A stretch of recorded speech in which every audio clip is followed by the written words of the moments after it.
আসসালামু আলাইকুম রহমতুল্লাহ। ভাই, যারা দাঁড়ানো আছেন ভিতরে বসেন, আর যদি না বসতে মন চায় তাহলে দাঁড়ায় থেকে লাভ নেই, একটু বসেন মেহরবানি করে। জি,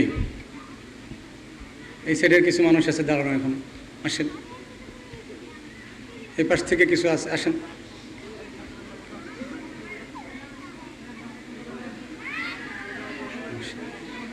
যারা বসে পড়ছি তারা কোনো আওয়াজ করব না,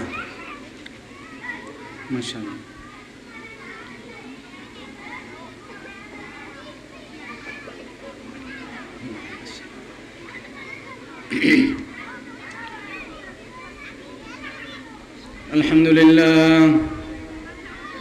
আলহামদুলিল্লাহ নাহমাদুহু ওয়া নাস্তাঈনুহু ওয়া নাস্তাগফিরুহ ওয়া নু'মিনু বিহি ওয়া নাতাওয়াক্কালু আলাইহি ওয়া নাউযু বিল্লাহি তাআলা মিন শুরুরি আনফুসিনা ওয়া মিন সাইয়্যাতি আ'মালিনা। من يهد الله فلا مضل له ومن يضلله فلا هادي له وأشهد أن لا إله إلا الله وحده لا شريك له وأشهد أن سيدنا وسندنا وحبيبنا وحبيب ربنا وطبيبنا وطبيب قلوبنا ومولانا محمدا عبده ورسوله أرسله بالحق بشيرا ونذيرا وداعيا إلى الله بإذنه وسراجا وقمرا منيرا صلى الله عليه وعلى آله وأصحابه وبارك وسلم تسليما كثيرا كثيرا. أما بعد فأعوذ بالله من الشيطان الرجيم. بسم الله الرحمن الرحيم. وإذ أخذ ربك من بني آدم من ظهورهم ذريتهم وأشهدهم على أنفسهم ألست بربكم قالوا بلى شهدنا أن تقولوا يوم القيامة إنا كنا عن هذا غافلين. وقال النبي الصادق المصدوق صلى الله عليه وسلم من قال لا إله إلا الله دخل الجنة أو كما قال عليه الصلاة والسلام. صدق الله مولانا العظيم. بارك الله لنا ولكم في القرآن العظيم ونفعنا وإياكم بالآيات والذكر الحكيم. سبحانك لا علم لنا إلا ما علمتنا إنك أنت العليم الحكيم. سبحانك لا فهم لنا إلا ما فهمتنا إنك أنت الجواد الكريم. সবাই মোহাব্বতের সাথে দুরূদ ইব্রাহিম পাঠ করব রাসূল আকদাস সাল্লাল্লাহু আলাইহি ওয়াসাল্লামের শানে। মাশাআল্লাহ, বাচ্চারা দুষ্টামি করতেছে। اللهم صل على محمد وعلى آل محمد كما صليت على إبراهيم وعلى آل إبراهيم إنك حميد مجيد. محبت সাথে সবাই পড়ে আওয়াজ করে اللهم بارك على محمد وعلى آل محمد كما باركت على إبراهيم وعلى آل إبراهيم إنك حميد مجيد. اللهم صل على محمد وعلى آل محمد كما صليت على إبراهيم وعلى آل إبراهيم إنك حميد مجيد اللهم بارك على محمد وعلى آل محمد كما باركت على إبراهيم وعلى آل إبراهيم إنك حميد مجيد يا بمورايان يا بم جستجوي میکنم حاصل یدیان یا ید آرزوی میکنم بلغ العلا بكماله كشف الدجى بجماله حسنت جميع خصاله صلوا عليه وآله كل القلوب إلى الحبيب تميل ومعي بهذا شاهد ودليل أما الدليل إذا ذكرت محمدا صارت دموع العاشقين تسيل بلغ العلا بكماله كشف الدجى بجماله حسنت جميع خصاله صلوا عليه وآله جزا الله عنا محمدا ما هو أهله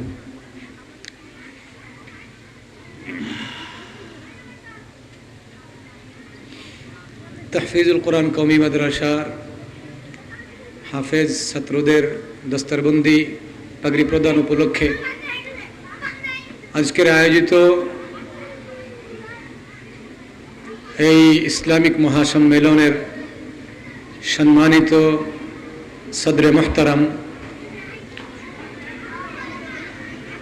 জাতির রাহবার সদরে ওয়াজিবুল ইহতিরাম হযরত উলামা একরাম আজকের এই মাহফিলের সম্মানিত প্রধান অতিথি এবং আজিজ তোলাবা সামনে উপবিষ্ট দিন দরদি মুসলিম ভাইয়েরা পর্দার অন্তরালে অবস্থানরত মা এবং বোনেরা আল্লাহ রাব্বুল আলামিনের দরবারে আমরা অন্তরের অন্তঃস্থল থেকে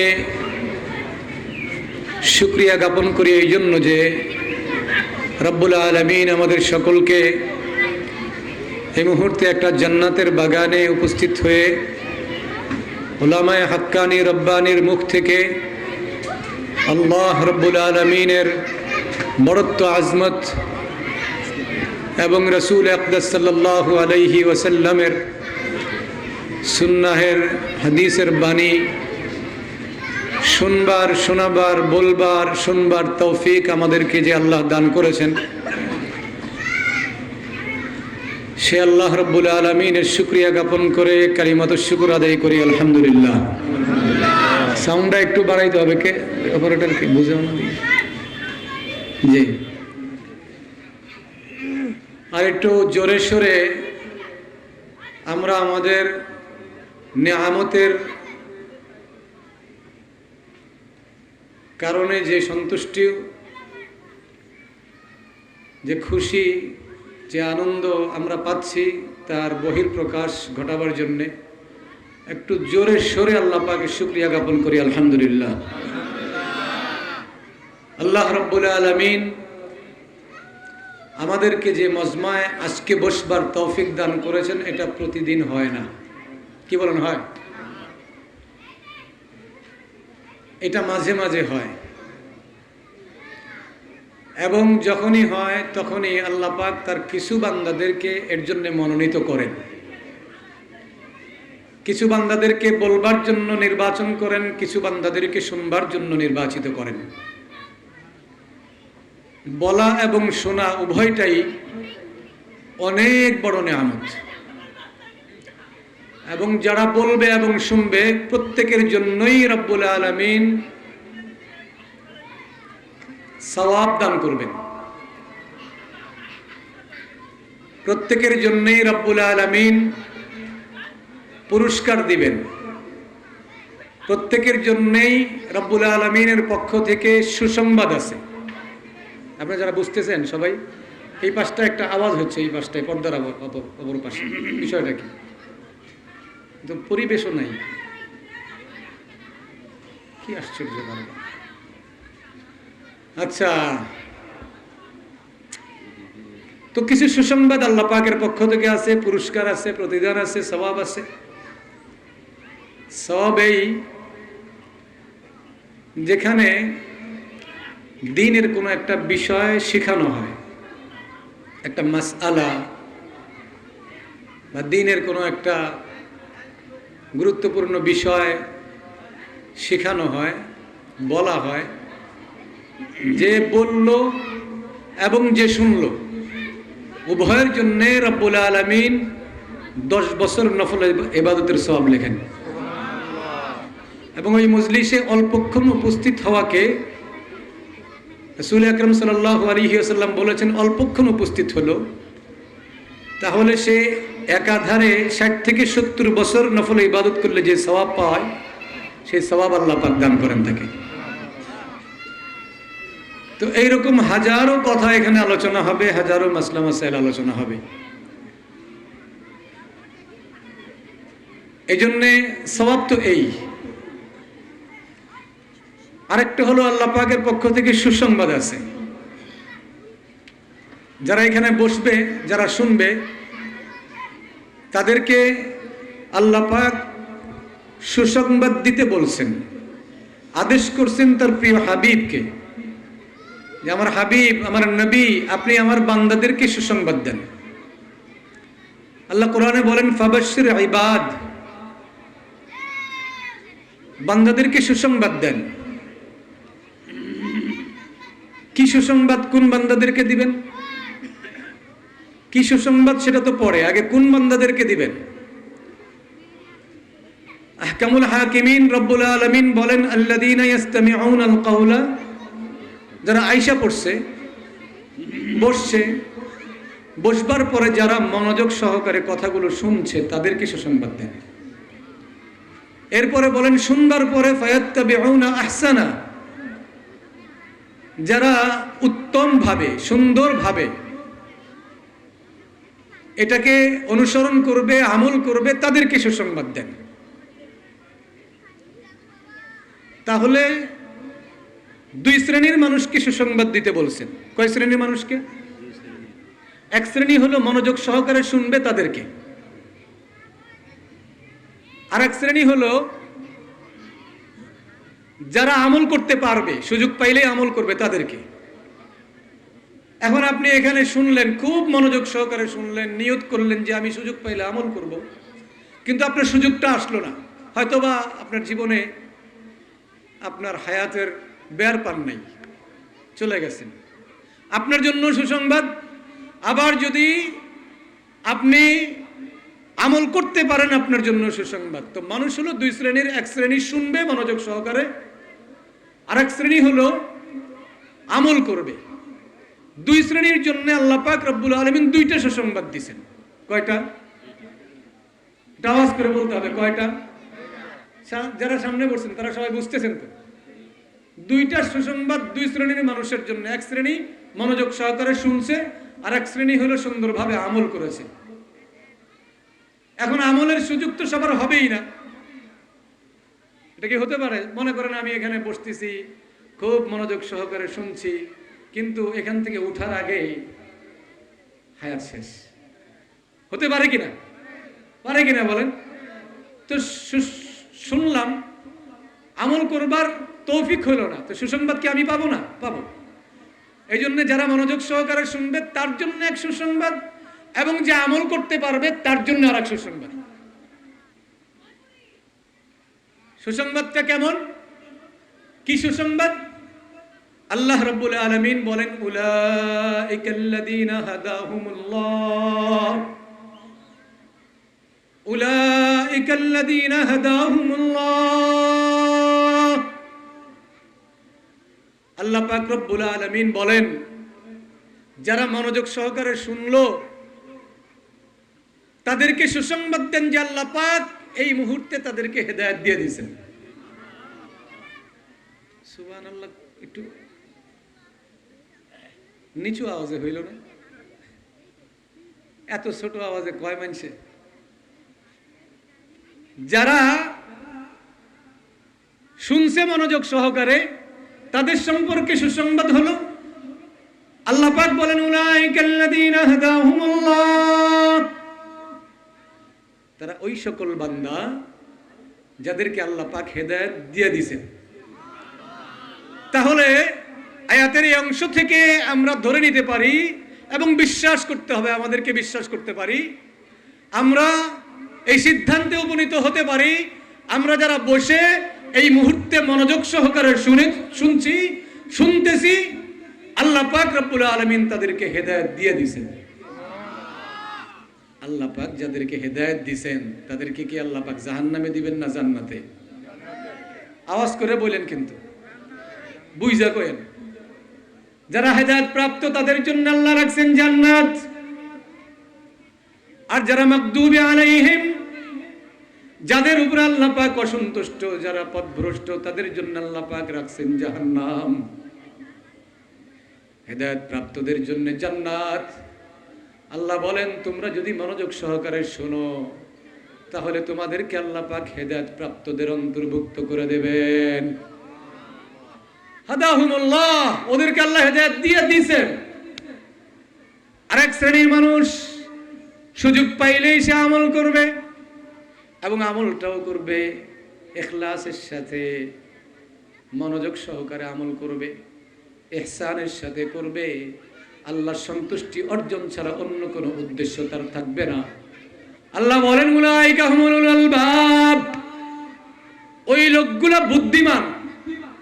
এই লোকগুলা কি? শুনলে হেদায়েত, আমল করলে বুদ্ধিমান।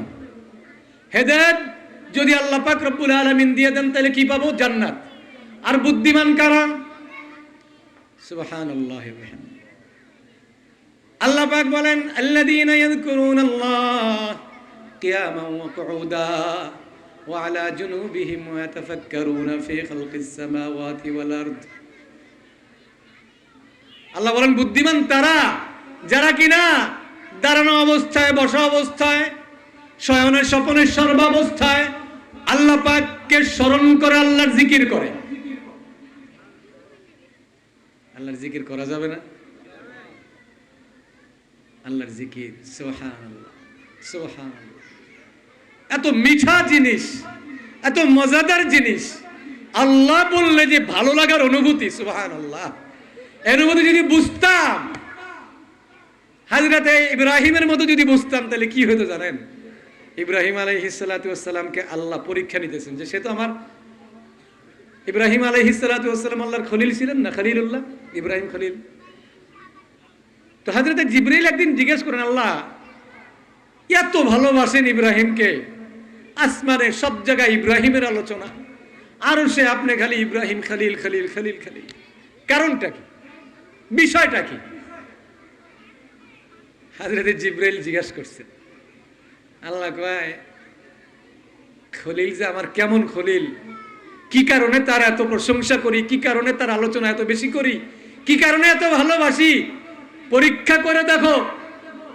যাও তুমি, যায়া তার আড়ালে বসে কোথাও তোমরা আমার জিকির করো। কয়েকজন ফেরেশতা আসছে জিবরাইল আমিনের নেতৃত্বে। আসবার পরে জঙ্গলে বসে বসে আল্লাহ পাকের জিকির করছে, আল্লাহ পাকের তাসবিহ বর্ণনা করছে। ফেরেশতা বলছে সুবহানাল মুলকি ওয়াল মালাকুত, সুবহানাল ইজ্জতি ওয়াল জাবারুত। আল্লাহ পাকের তাসবিহ পাঠ করছে, তার পবিত্রতা বর্ণনা করছে। ভাষাটা এত সুন্দর ছিল, ওরা বসে বসে তাসবিহ পাঠ করতেছে, আর হযরতে ইব্রাহিম আলাইহিস সালাতু ওয়াস সালাম এক পাল ছাগল নিয়ে চড়াইতে গেছেন। অনেকগুলা ছাগল চড়াইতে গেছেন। ছাগল চড়াইতে চড়াইতে এক জায়গায় ক্লান্ত অবস্থায় বসে পড়েছেন। এই বসা অবস্থায় হঠাৎ করে কানের মধ্যে একটা সুন্দর মধুর আওয়াজ শুনতে পায়, মধুর এক কণ্ঠ ভেসে আসে। খেয়াল করে শুনেন, কোন এক আল্লাহর বান্দা বসে বসে আল্লাহ পাকের তাসবিহ পাঠ করছে, বসে বসে বলতেছে সুবহানাল্লাহিল মালাকুত, সুবহানাল্লাহিল ইজ্জতি ওয়াল জাবারুত, সুবহানাল্লাহি ওয়া বিহামদিহি সুবহানাল্লাহিল আযীম। আল্লাহ পাকের তাসবিহ পাঠ করছে, এত সুন্দর আওয়াজ আর এত সুন্দর তার ভাষা, বর্ণনা ভঙ্গি এত সুন্দর। ইব্রাহিম পাগল হয়ে গেলেন। ইব্রাহিম দৌড় দিয়ে আওয়াজ বরাবর যাইতে থাকলেন, দৌড়াইতে দৌড়াইতে খুঁজতে খুঁজতে পায়াও গেলেন। ইব্রাহিমকে দেখবার সঙ্গে সঙ্গে লোকগুলা আওয়াজ বন্ধ করে দিছে। ইব্রাহিম বলে, আওয়াজ কেন বন্ধ করলা? একটু জিকির করো না, আল্লাহর প্রশংসা একটু করো না তোমরা, এত ভালো লাগতেছে, এত ভালো লাগতেছে। উত্তর দেয়, তোমার কথাই তো আমরা করি না, আমরা করি আল্লাহর কথায়। আর আল্লাহকে দেখানোর জন্য করি, আল্লাহকে সন্তুষ্ট করবার জন্য করি। এখন তুমি হুকুম করছো, এখন করলে তোমার সন্তুষ্টি অর্জন হবে, তোমার হুকুম তামিল হবে, কাজে এখন করা যাবে না। ইব্রাহিম কান্দা দিছেন, বলতেছে তোর পায়ে পড়ে একটু কর। কেন? আল্লাহর সন্তুষ্টির জন্য করলে তো আল্লাহ পুরস্কার দিবেন। এখন তোমার হুকুম পালনের জন্য যদি করি, তোমাকে সন্তুষ্ট করবার জন্য করি, তুমি কি দিবা? বিনিময় ছাড়া তো আমরা কিছু করি না। কি বলেন? লাভ ছাড়া কেউ কিছু কয়, কেউ কিছু বলে, কেউ কিছু করে লাভ ছাড়া? চাকরি করতেছে কেন? টাকার জন্যই তো, লাভ আছে। দোকানদারি করছে কেন? প্রফিটের জন্য, লাভের জন্যই। আমরা যেখানে আসছি, আমরা তো একটা লাভের জন্যই। কি বলেন? হযরত ইব্রাহিমকে ফেরেশতারা উত্তর দেয়, ইব্রাহিম জানেন না এরা ফেরেশতা। উত্তর দেয়, এই শোনো, এতক্ষণ আল্লাহর হুকুম পালন করেছি, আল্লাহর প্রশংসা করছি, আল্লাহ পাক আমাদেরকে কিছু দিবেন বলেই, তার সন্তুষ্টি অর্জনের জন্য করেছি, উনি আমাদের কিছু দিবেন। তোমার হুকুম পালনের জন্য কি করব আমরা? যদি করি কি দিবা? কি চাও? তোমাদের কাছে তো, তোমার কাছে দেওয়ার মতো কি কিছু আছে? তুমি ভিক্ষুক মানুষ, ভিখারি মানুষ, গরিব মানুষ, কিচ্ছু নাই তোমার কাছে। এই কয় কিছু নাই, আমারও এক পাল ছাগল আছে, মধ্যে 10টা দিয়ে দিব। বুঝেন নি? 10টা দিয়ে দিব, 10টা। একবার সুবহানাল্লাহ। জানো এটার ওজন কত? ইব্রাহিম বলে, জানি, তারপরে তোমরা বলো। এটার ওজন কত জানো নাকি? সুবহানাল্লাহ আলহামদুলিল্লাহ তামলাআনি মা বাইনাস সামাই ওয়াল আরদ। সুবহানাল্লাহ আলহামদুলিল্লাহ বলার সঙ্গে সঙ্গে একবার যদি কেউ বলে, একবার, কয়বার? এই দুইটা শব্দ একবার বলার সঙ্গে সঙ্গে আল্লাহর হাবিব বলেন, আসমান জমিনের মহাশূন্যটা, ফাঁকা জায়গাটা ভরে যায় নেকির দ্বারা। বলেন সুবহানাল্লাহ। এবার কয় 10টা ছাগল কাম হইব না। আচ্ছা 20টা, তাও কাম হইব না। 30টা, তাও কাম হবে না। 50টা, কাম হইব না। 100টা, না 100টা দিয়ে কি করব? এর ওজন কত জানো? সাকিলাতানি ফিল মিজান খাফিফাতানি আলাল লিসান। সুবহানাল্লাহ, সুবহানাল্লাহ বলেন না একবার? হায় হায়, সুবহানাল্লাহি ওয়া বিহামদিহি সুবহানাল্লাহিল আযীম কালিমাতানি হাবিবাতানি ইনদার রহমান। এই দুইটা কালিমা এমন কালিমা, যে দুই কালিমা আল্লাহর কাছে প্রিয়। সাকিলাতানি ফিল মিজান খাফিফাতানি আলাল লিসান, বলতে অনেক হালকা, বলতে বেশি কষ্ট হয় না, কিন্তু মিজানের পাল্লায় অনেক ওজন, অনেক ওজন, অনেক ওজন। 100টা দিয়ে কাম হইব না। ইব্রাহিম বলে যে, এক কাজ করো, পুরা ছাগলের পাল নিয়ে যাও, তারপরে তোমরা একবার বলো, তোমাদের আওয়াজে, তোমাদের ভাষায় তোমরা আল্লাহ পাকের প্রশংসা করো, আল্লাহ পাকের পবিত্রতা বর্ণনা করো। একটা বার বলো না, সুবহানাল মুলকি ওয়াল মালাকুতি সুবহানাল ইজ্জতি ওয়াল জাবারুত সুবহানাল ইজ্জি ওয়াল কিবরিয়াই ওয়াল জাবারুত। বলো না একবার? এইবার ফেরেশতারা বলেছে হযরত ইব্রাহিম পুরা ছাগলের পাল দিয়ে দিছে। ইব্রাহিম থামে না, ইব্রাহিমকে আরেকবার কও না। কয় এখন কি দিবা? কয় এখন কি দিব জানো? আমার কাছে তো কিছু নাই, এখন দিব আমার গোলামি। তুমি যদি আমারে আরেকবার শোনাও আমার হাবিব, আমার আল্লাহ পাকের মাহবুবের নামটা, মাহবুবের নামটা যদি শোনাও, তার পবিত্রতা যদি বর্ণনা করো, তার শানে যদি পবিত্রতা বর্ণনা করো, এখন আমি কি দিব জানো? এখন আমি তোমার ছাগলের রাখালগিরি করবার জন্য একজন গোলাম দরকার, একজন চাকর দরকার। আমি সারা জিন্দেগি তোমার গোলামি করে যাব, তোমার চাকর হয়ে তোমার ছাগল চড়ায়া যাব। এত প্রিয়, এত প্রিয়। আল্লাযীনা ইয়াযকুরুনাল্লাহ কিয়ামান ওয়া কুউদা, যারা শয়নের স্বপনে, যারা জাগ্রত অবস্থায়, ঘুমানোর সময়, ঘুমানোর পরে, উঠার পরে সব সময় আল্লাহ পাকের জিকির করে, তারা হলো উলাইকা হুম উলুল আলবাব, তারা বুদ্ধিমান। তারা কি বুদ্ধিমান? এই জন্য পুরস্কার কয়টা? কয়টা বলছিলাম? সুসংবাদ দুইটা। মানুষ কয় শ্রেণীর? এখানে আমরা যারা বসছি দুই শ্রেণীর। দুই শ্রেণীর জন্য দুইটা পুরস্কার বা দুইটা সুসংবাদ। উলাইকাল্লাযীনা হাদাহুমুল্লাহ, আমরা হেদায়েত পাইতে চাই, বুদ্ধিমানও হতে চাই। রাজি আছেন তো ইনশাআল্লাহ? রাজি আছেন তো ইনশাআল্লাহ? আল্লাহ পাকের নামে জিকির করি, লা ইলাহা ইল্লাল্লাহ, লা ইলাহা ইল্লাল্লাহ, লা ইলাহা ইল্লাল্লাহ। মুহাব্বতের সাথে করি, লা ইলাহা ইল্লাল্লাহ। এটা যেন ভালো লাগে, এইভাবে করি, লা ইলাহা ইল্লাল্লাহ। কি হবে জানেন? কি হবে? সুবহানাল্লাহ। সমস্ত নেক আমলের, সুবহানাল্লাহ, নেক আমল বান্দা করে, ফেরেশতা কান্দে বসে বসে সওয়াব লেখে, হিসাব রাখে, হিসাব। মা ইয়ালফিজু মিন কাওলিন ইল্লা লাদাইহি রাকিবুন আতীদ। মুখে জিকির করে ফেরেশতা হিসাব রাখে, নামাজ পড়ে হিসাব রাখে, সাদাকা করে হিসাব রাখে, জিকির করে হিসাব রাখে। এখন বান্দা যখন লা ইলাহা ইল্লাল্লাহর জিকির করে, তখন এই বান্দা যা কিছু বলে, আল্লাহ পাক বলেন মা ইয়ালফিজু মিন কাওলিন ইল্লা লাদাইহি রাকিবুন আতীদ। বান্দা যা বলে সেটাকে সংরক্ষণ করবার জন্য ফেরেশতা আছে। বান্দা জিকির করে, ফেরেশতাকে লুফে নেয়। বান্দা নামাজ পড়ে, নামাজের সওয়াব নিয়ে আল্লাহ পাকের দরবারে পৌঁছে যায়।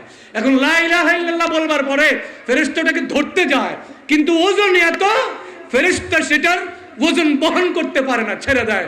তখন এই মহাশূন্যে ভাসতে থাকে জিকির লা ইলাহা ইল্লাল্লাহর এই শব্দটা ভাসতে ভাসতে আসমানে চলে যায়। প্রথম আসমান ভেদ করে দ্বিতীয় আসমানে চলে যায়, দ্বিতীয় আসমান ভেদ করে তৃতীয় আসমান, এরপরে চতুর্থ আসমান, এরপরে পঞ্চম আসমান, ষষ্ঠ আসমান, সপ্তম আসমান ভেদ করে সোজা আল্লাহ পাকের আরশে চলে যায়। আল্লাহ পাকের আরশে যাবার পরে ওখানে যে লৌহ কলম আছে, কলম থরথর থরথর করে কাঁপতে থাকে। আল্লাহ সব জানবার পরেও জিজ্ঞাসা করেন কাপস কে? আপনার এক বান্দা লা ইলাহা ইল্লাল্লাহ বলছে, কবুল না করা পর্যন্ত আমি থামতেছি না। লা ইলাহা ইল্লাল্লাহ বলেন না একবার?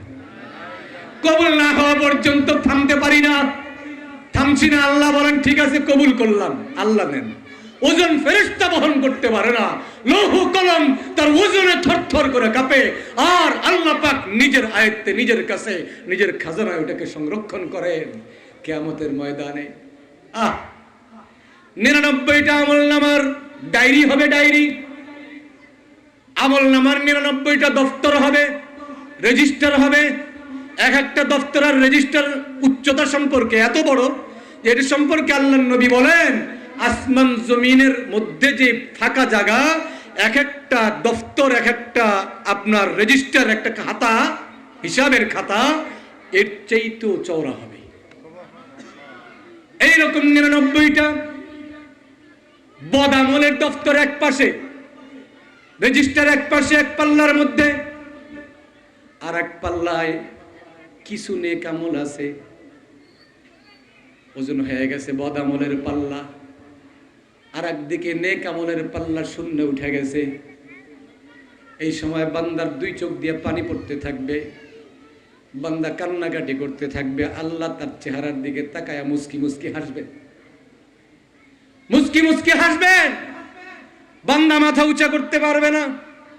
কি করছি? জীবনের সর্বনাশ করে ফেলেছি। আল্লাহ রাব্বুল আলামিন তার কুদরতের ওই খাজানা থেকে, তার নিজের কুদরতি পকেট থেকে ছোট্ট এক টুকরা কাগজ উঠায় নেক আমলের পাল্লা রেখে দিবেন। নেক আমলের পাল্লা ছোট্ট এক কাগজের টুকরা রাখতে দেরি, একেবারে মুহূর্তের মধ্যে চোখের পলকে এই নেক আমলের পাল্লাটা এত ওজন হবে, 99টা দফতর বলা, 99টা রেজিস্টার বলা বদ আমলের পাল্লাটা শূন্য উঠে যাবে, আর নেক আমলের পাল্লাটা ওজন হয়ে যাবে। বান্দা হঠাৎ করে তাকায় দেখবে তার নেক আমলের পাল্লা ভারী হয়ে গেছে। জিজ্ঞেস করবে রব্বুল আলামিন কি হলো? কিছুই তো বুঝলাম না। কি করলেন? কয় তুই এক জায়গায় বসে বলছিলি লা ইলাহা ইল্লাল্লাহ, লা ইলাহা ইল্লাল্লাহ।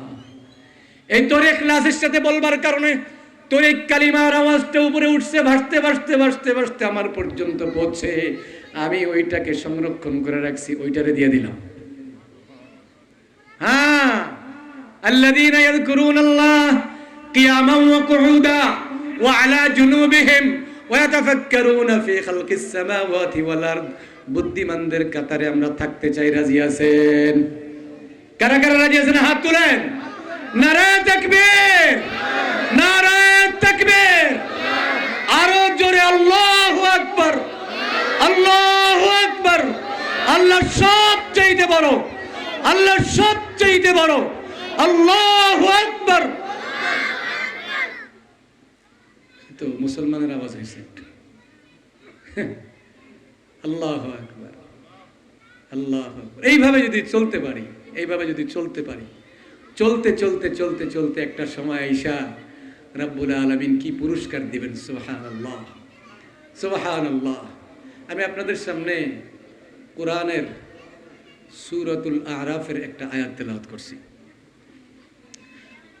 আর রাসূল আকরাম সাল্লাল্লাহু আলাইহি ওয়াসাল্লামের হাদিসের মহাসমুদ্রের ভিতর থেকে একেবারে ছোট্ট একটা হাদিস, একেবারে ছোট্ট একটা হাদিস আমি তেলাওয়াত করার সৌভাগ্য অর্জন করেছি।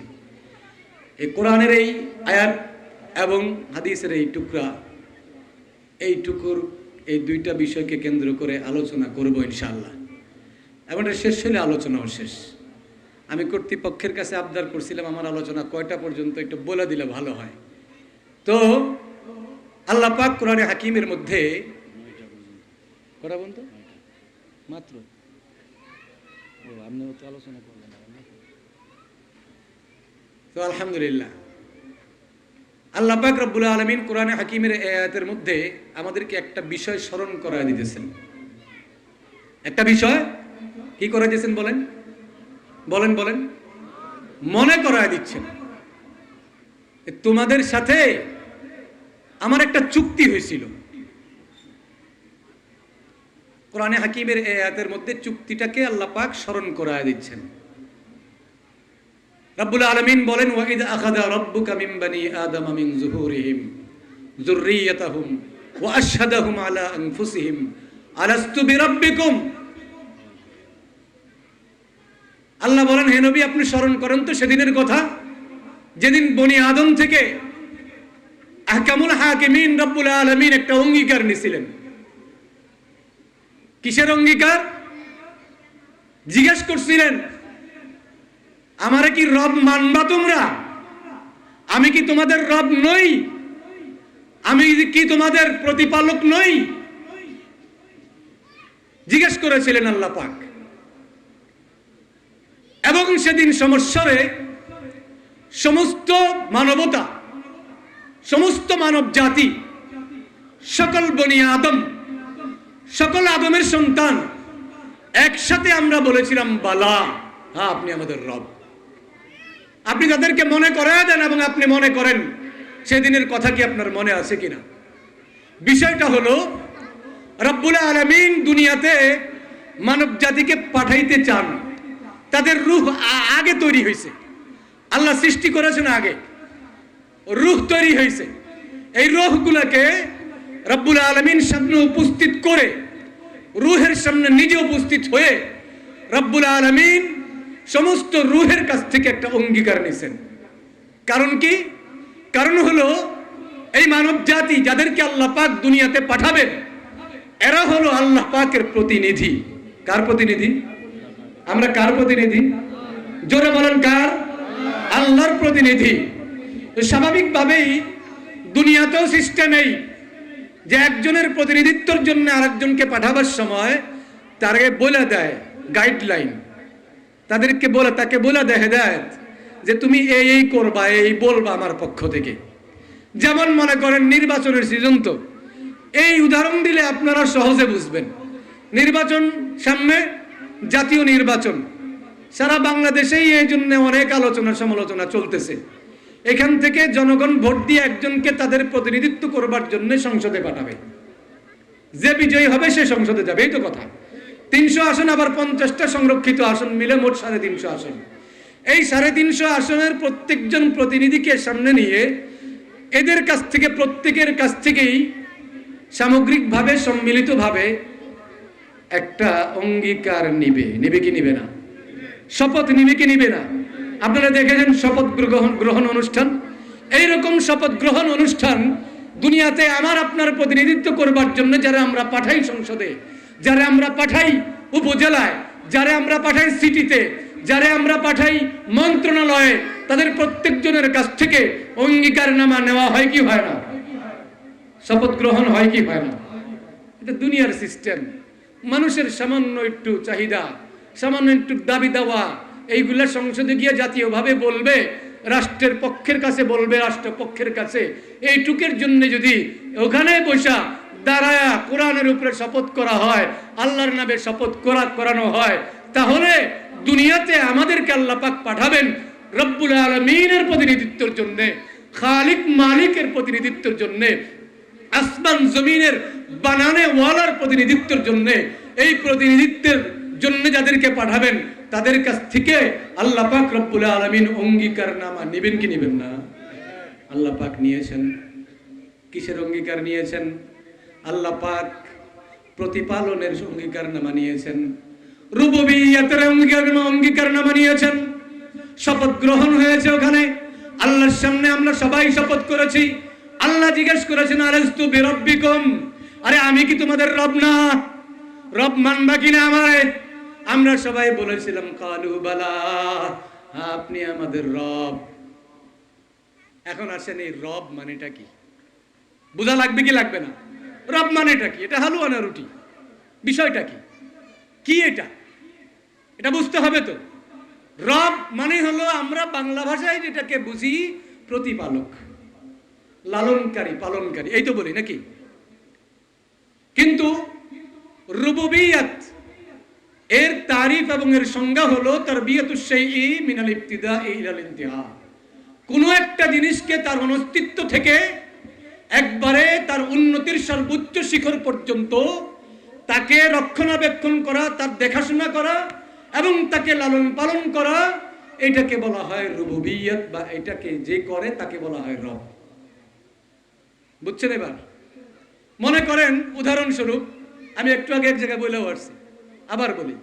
উদাহরণস্বরূপ আপনি একটা আমের বিচি লাগাইছেন মাটির মধ্যে, মাটির মধ্যে আপনি একটা আমের বিচি গাড়া দিয়েছেন, এরপর একটু পানি দিয়েছেন। এখন বলেন আমের বিচি গাড়ার সময় কি ওখানে গাছ ছিল? আম গাছ, বিচির মধ্যে আম গাছ আপনি দেখছেন? দেখেন নাই তো। আমের বিচি গাড়বার সময় আম গাছের অস্তিত্ব ছিল? ছিল না, অনস্তিত্ব ছিল আম গাছের। এখন বিচিটা গাড়বার পরে একটু পানি দিছেন, এরপরে তার কয়দিন পরে বিচির ভিতর থেকে 2টা পাতা অঙ্কুরিত হয়েছে, আমের একটা ছোট্ট চারা হয়েছে, 4টা পাতা হয়েছে, আরেকটু বড় হওয়ার পরে আরো কয়েকটা চারা হয়েছে। এরকম করতে করতে মোটামুটি আমের একটা গাছ হয়েছে ছোট্ট। এই গাছটাকে যদি বড় বানাইতে হয়, এটাকে যদি টিকাইতে হয়, তাহলে এটার যত্ন নেওয়া লাগবে কি লাগবে না? বলেন। আমার দিকে একটু তাকান, আমার দিকে তাকান, সবাই এদিকে তাকান। তাকাইছেন তো? চোখ আর দিকে নাই তো? আচ্ছা, একটু আপনারাও মনোযোগ হয়ে গেলে আমারও মনোযোগ ভেঙে যাবে। খুব গুরুত্বপূর্ণ বিষয়। তো অনস্তিত্ব থেকে অস্তিত্ব আনলো, মোটামুটি ছোট্ট একটা চারা হইল। এখন যদি খরা হয়, অর্থাৎ রৌদ্রের তাপ হয়, অনাবৃষ্টি হয়, তাহলে পানি না পাওয়ার কারণে এই অঙ্কুরেই চারাটা বিনষ্ট হয়ে যাবে। হবে কিনা? নষ্ট হয়ে যাবে। নষ্ট হয়ে যাবার থেকে রক্ষা করবার জন্য আপনাকে প্রতিদিন সকাল সন্ধ্যা পানি দিতে হয়। এটা হলো তার রিজিক, এটা তার খাদ্য, এটা তার পুষ্টি। আবার পাতায় আপনার মনে করেন পোকামাকড় হয়েছে, নষ্ট হয়ে যাবে, আপনি ওটার মধ্যে কীটনাশক স্প্রে করলেন, এটাও রক্ষণাবেক্ষণ। আর একটু বড় হয়েছে, এখন এটাকে রক্ষা করবার জন্য আপনাকে বেড়া দিতে হয়, কারণ ছাগলে খাইবে। এটাকে চূড়ান্ত ভাবে রক্ষা করবার জন্য আপনি একটু বেড়া দিলেন, এরপরে আস্তে আস্তে আস্তে আস্তে বড় হতে থাকলো। এই বড় হওয়ার পেছনে প্রতিদিন আপনার ডিউটি আছে কি নাই? প্রতিদিন সকাল সন্ধ্যা আপনি পানি দিচ্ছেন, কিছুদিন পর পর আপনি কিছু সার দিলেন, এরপরে মাটিটা একটু খুঁচায় দিলেন, নরম করে দিলেন, আবার সার দিলেন, কীটনাশক দিলেন। এইভাবে বড় হইতে হইতে একটা সময় একটু বড় হইল, অনেক বড় হইল। ওই ডালের ভিতর থেকে আপনার সুন্দর মতো একটা আমের বই লাইছে। এখনো আপনার কাজ কি থেমে গেছে না চলমান? আপনার দায়িত্ব কি চলমান না থেমে গেছে? আমের বইটাকে রক্ষা করবার জন্য, আমের মুকুলকে রক্ষা করবার জন্য আপনাকে আবার ওষুধ দিতে হবে, আরো বেশি করে পানি দিতে হবে, আরো বেশি করে আপনার যত্ন নিতে হবে। এরপরে ছোট্ট আমের কুড়ি আসলো, তারপরও যত্ন বন্ধ নাই, এখন আপনার যত্ন চলমান। আপনাকে সকাল সন্ধ্যা তার খাবার দিতে হবে, মানে পানি। এরপরে খবর নিতে হবে, রক্ষণাবেক্ষণ করতে হবে। এই সব কিছু মিলে এরপরে সুন্দর মতো ছোট্ট একটা আম হইল। এরপর আপনার রক্ষণাবেক্ষণ বন্ধ নাই, এটা আস্তে আস্তে বড় হইল, বড় হইতে হইতে সুন্দর একটা আম হইল। এবার আমটা বাতি হইল, আপনি খুশি হচ্ছেন। আপনি কি হইতেছেন? আস্তে আস্তে আম বড় হইতেছে, আপনার মনটা ভরে যাচ্ছে যে আজকে আমার কষ্টটা আজকে সফল হতে যাচ্ছে। আমার যে কষ্ট, আমি যে চারাটা লাগাইছিলাম, ছোট্ট এক বিচি, একটা দানা, এক দানা থেকে ছোট্ট গাছ, একটা চারা অঙ্কুরিত, ওখান থেকে আস্তে আস্তে ওটা বড় হয়েছে।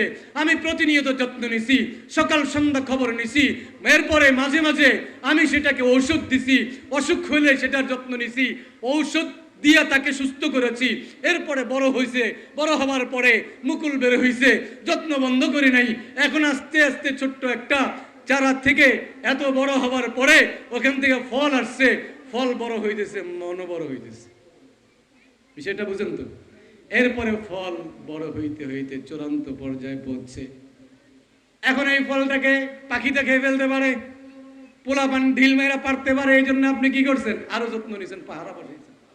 রাত্রে তো আর পাহারা দিতে পারেন না, বাদুর মাদুর আসে, এই জন্য মশারি দিয়া ঘেরাও করে। কি করেন আম গাছরে, দেখছেন না? মশারি দিয়া ঘেরাও করছেন। এবার চূড়ান্ত পর্যায়ে আমে রং আসছে, আম পাকতেছে। আম পাকছে মানে আপনার মনটাও পাইকে গেছে, আম লাল হয়েছে। এবার ওটা আপনার পারছেন আর খুশি মনে বসে বসে খাইছেন। এই পুরা অনস্তিত্ব থেকে অস্তিত্বের চূড়ান্ত পর্যায়ে, উন্নতির চূড়ান্ত পর্যায়ে, একেবারে পরিপূর্ণতার চূড়ান্ত পর্যায় পর্যন্ত যে কাজগুলো হয়েছে, এটাকে বলা হয় রুবুবিয়্যত, এটাকে বলা হয় প্রতিপালন। আর এই কাজগুলো যে করে তাকে বলা হয় প্রতিপালক। এবার আপনাদের কাছে জিজ্ঞেস করি, আমাদের অস্তিত্ব ছিল? আমাদের কোনো অস্তিত্ব ছিল না। সূরাতুদ দাহরের মধ্যে আল্লাহ বলেছেন, হাল আতা আলাল ইনসানি হিনুম মিনাদ দাহর, হাল আতা আলাল ইনসানি হিনুম মিনাদ দাহর। আরে মানুষের উপরে কি এমন একটা যুগ অতিবাহিত হয় নাই, এমন একটা কাল অতিবাহিত হয় নাই যে সময় লাম ইয়াকুন শাইআম মাযকুরা, উল্লেখ করবার মতো সে কিছুই ছিল না, উল্লেখযোগ্য কিছুই ছিল না। এমন একটা যুগ কি আমাদের উপরে যায় নাই? কথা বলেন না কেন? বুঝছেন আপনারা সবাই? আপনি মনে করেন আরো বুঝাই, না বুঝলে জিজ্ঞেস করবেন যে হুজুর বুঝি না, একটু